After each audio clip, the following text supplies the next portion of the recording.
षटखंडागम जी ग्रंथ के ऊपर बहुत शोध चल रहा है। जैन नहीं कर रहे, जैन नहीं कर रहे हैं। श्री भूवलय ग्रंथ है, श्री भूवलय ग्रंथ, आपने तो नाम भी नहीं सुना होगा। उस ग्रंथ पे बड़े बड़े मठों में मठाधीश शोध कर रहे हैं। ऐसा अलौकिक ग्रंथ है वो, गणित का ग्रंथ है, गणित शास्त्र है। सारी की सारी चीजें गणित में लिखी हुई हैं, कैलकुलेशन में लिखी हुई हैं, सूत्रों में लिखी हुई हैं। और ऐसे ऐसे कैलकुलेशन हैं, उन कैलकुलेशन से बौद्ध अपने धर्म का सार निकालता है, जैन अपने धर्म का सार निकाल सकता है, सांख्य अपने धर्म का सार निकालेगा, वैशेषिक अपने धर्म का सार निकालेगा। ऐसी रहस्यमय सूत्र हैं उसके अंदर, रचनाएं हैं, गणित का ग्रंथ है। हमारे यहां से लोग चुरा के ले गए, विदेश में रख लिया, जैसे तैसे करके डुप्लीकेट प्रति एक प्राप्त हुई है। वहां तो दर्शन भी नहीं हो पा रहे हैं, आपकी संपत्ति के दर्शन आपको ही नहीं हो पा रहे हैं। हमारे साथ तो हमेशा से ऐसा ही हुआ है, ऐसे ही हुआ है। मंदिरों पे कब्जा कर लिया, आपकी प्रतिमा विराजमान है, आपको दर्शन नहीं मिल रहे हैं, अलग अलग नामों से पूजी जा रही हैं। चाहे तिरुपति बालाजी उठा के देख लो, चाहे मीनाक्षी मंदिर महाराष्ट्र में उठा के देख लो, चाहे कैलाश पर्वत बद्रीनाथ उठा के देख लो, चाहे नैनागिर गिरनार उठा के देख लो, बड़े बड़े जितने तीर्थ नाम चीन तीर्थ, सब दिगंबर जैन मंदिर हैं। वस्त्र उतार के देख लो, वस्त्र उतार के देख लो, आपको जैनत्व के दर्शन हो जाएंगे। हम तो फिर भी खुश हैं, हम तो फिर भी खुश हैं। क्यों? कम से कम किसी भी बहाने से सही भगवान जिनेंद्र की पूजन अर्चना करने वाले उनकी पूजन अर्चना कर तो रहे हैं। कौन फूल चढ़ा रहा है, कौन लुटिया से अभिषेक कर रहा है, इस पे हमें कोई टेंशन नहीं, कोई दिक्कत नहीं है। भगवान का अभिषेक तो हो रहा है, अष्टद्रव्य से ना सही, रोली चंदन से सही, पुष्पों से सही, हमारे भगवान की पूजन तो हो रही है। सुरक्षित तो है संपत्ति, हमारी संपत्ति सुरक्षित तो है, इसमें ही संतोष है। पर ऐसा ही हुआ है हमेशा से। बड़े बड़े राजे महाराजे होकर चले गए, उन्होंने भी खूब अत्याचार किए। कई राजे महाराजाओं ने तो जिन बिंब स्थापित किए, तो कई राजे महाराजाओं ने उनको तोड़ने में कोई कसर नहीं छोड़ी है, भरपूर तोड़े हैं। जहां खुदाई करोगे, लोग पूछते हैं जैनों का अस्तित्व, हम बताते हैं आज उनको जैनों का अस्तित्व क्या है। जैनों का अस्तित्व पूछते हैं, बोलते हैं जैन समाज कहां से आई। अरे तुम्हें क्या पता है, ऋग्वेद उठा करके देख लो, यजुर्वेद उठा करके देख लो, शिव महापुराण उठा करके देख लो, चारों वेद पुराण सब जैनों से भरे पड़े हैं।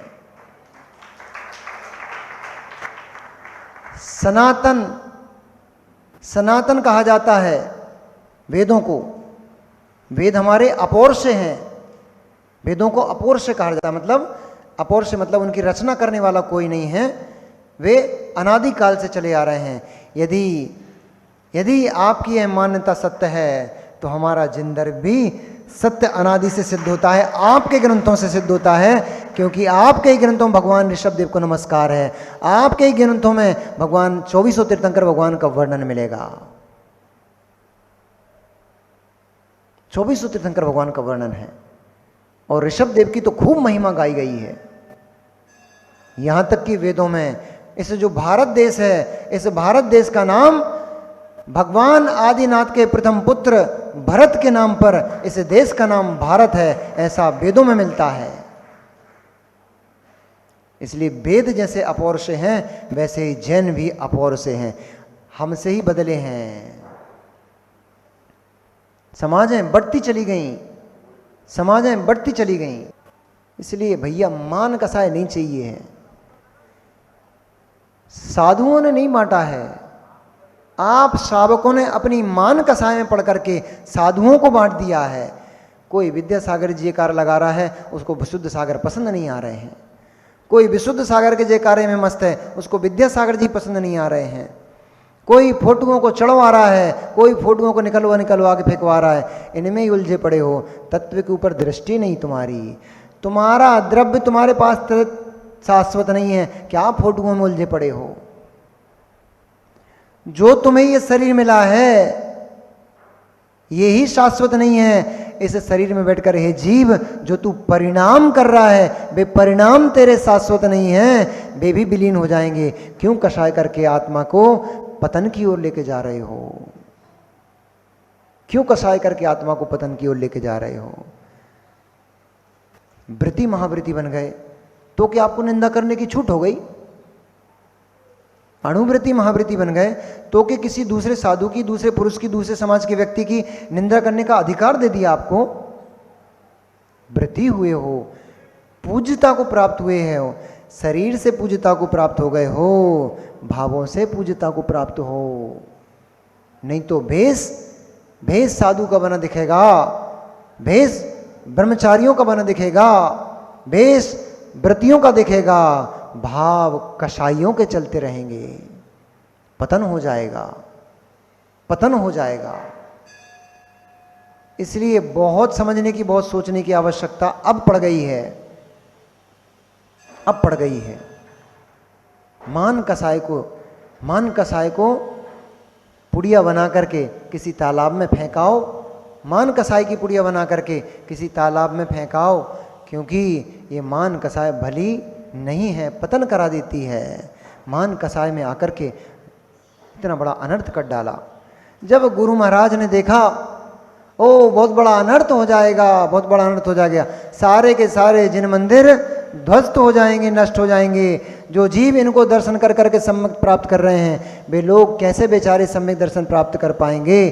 कैसे भगवान जिनेंद्र की अर्चना कर पाएंगे? जो विद्याधर लोग आकर के यहाँ पर भगवान जिनेंद्र के दर्शन करते हैं, वे विद्याधर कैसे दर्शन कर पाएंगे जिन भगवान के?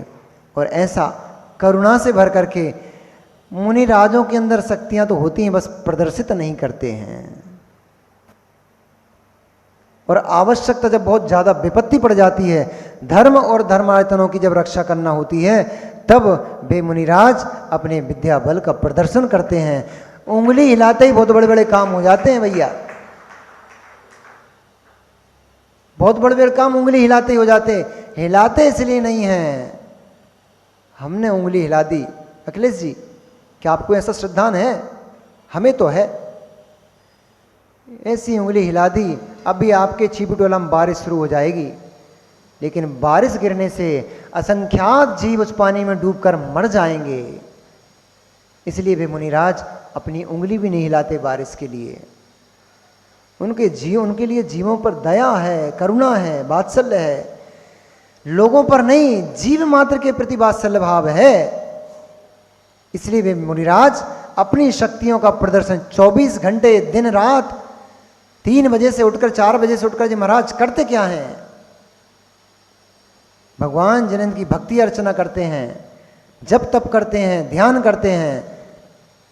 और जैसा कि अभी आपने देखा, वे बाली मुनिराज ने विद्याओं का आह्वान नहीं किया, वे अपने तप में लीन थे, विद्याएं अपने आप आकर के नतमस्तक हो गई थी।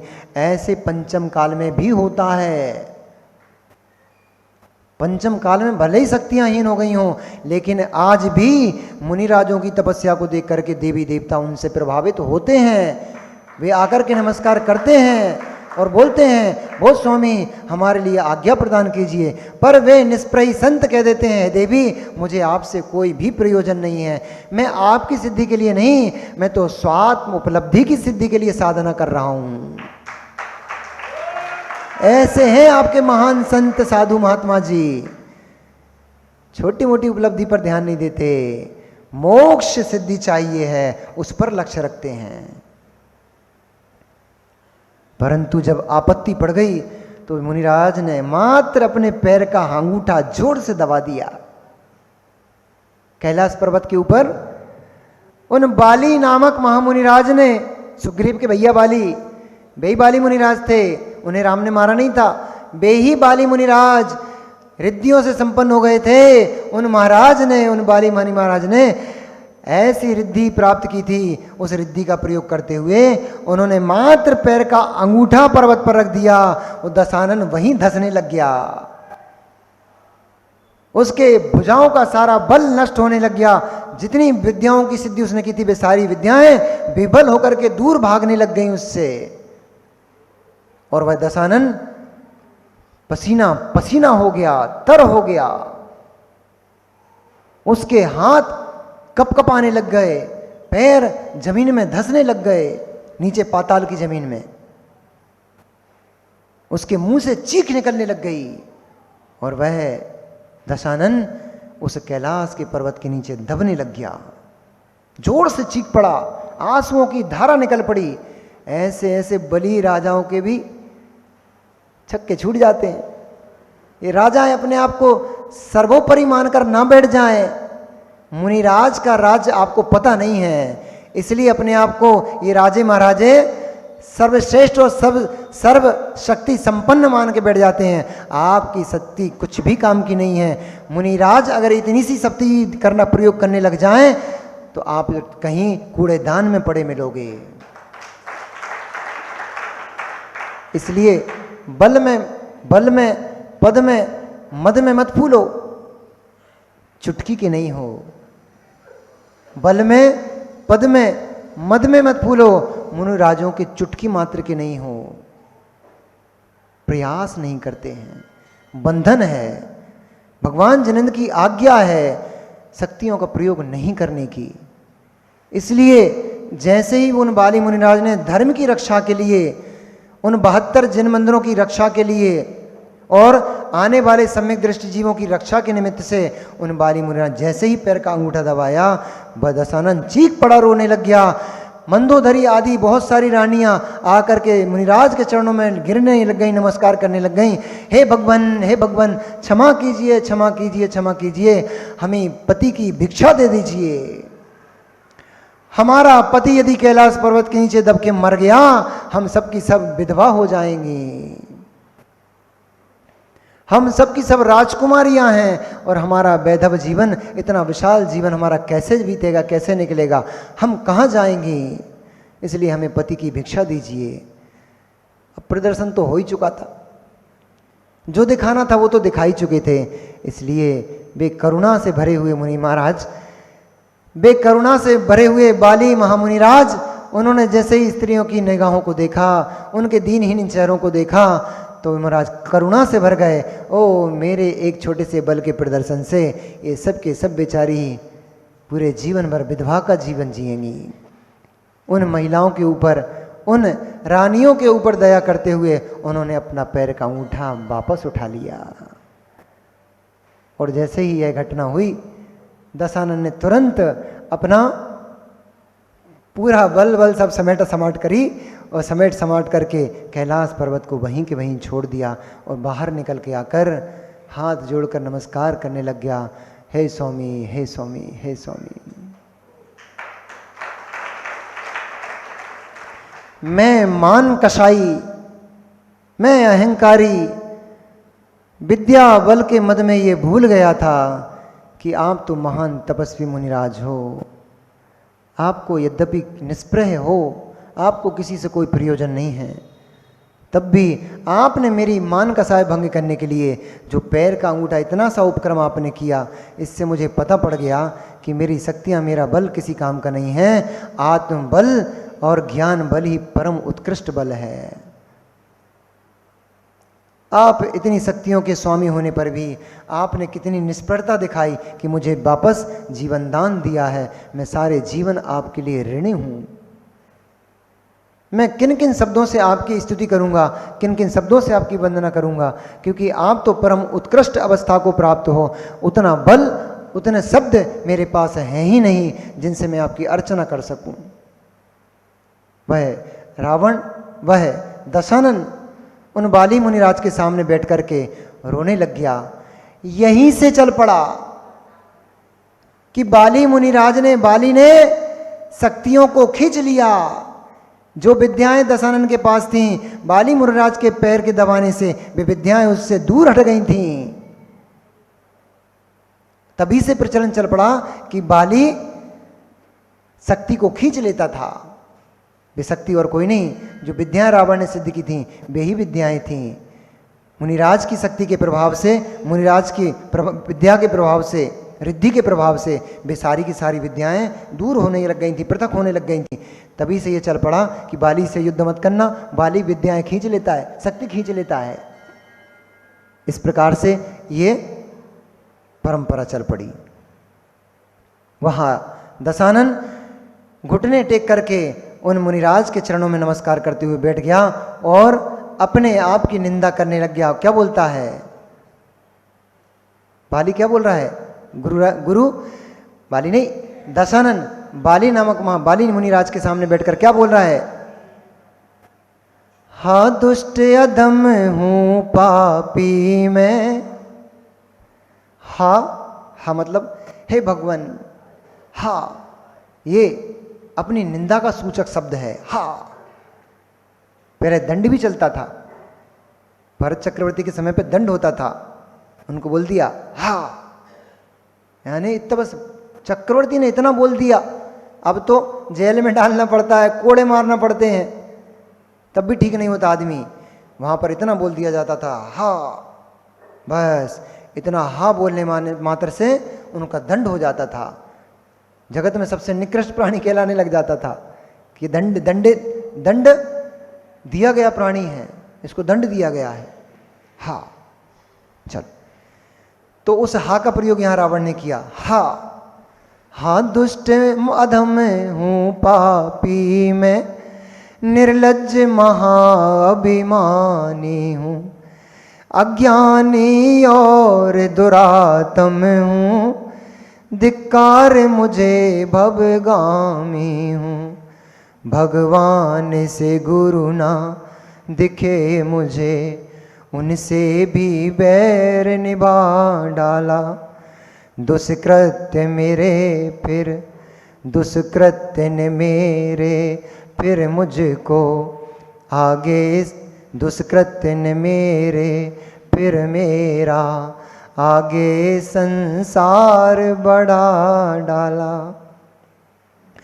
अब याचना कर रहा है, हे गुरुवर मेरा दुष्कृत था, मेरी मान कसाई थी कि मैंने आप जैसे भगवान परमात्मा को भी नहीं पहचाना और आप पर भी उपसर्ग कर दिया, आपकी अवहेलना कर दी। इस अवहेलना ने मुझे नरक गति का निश्चित ही बंद करा दिया है, मेरा भव भ्रमण बढ़ा दिया है।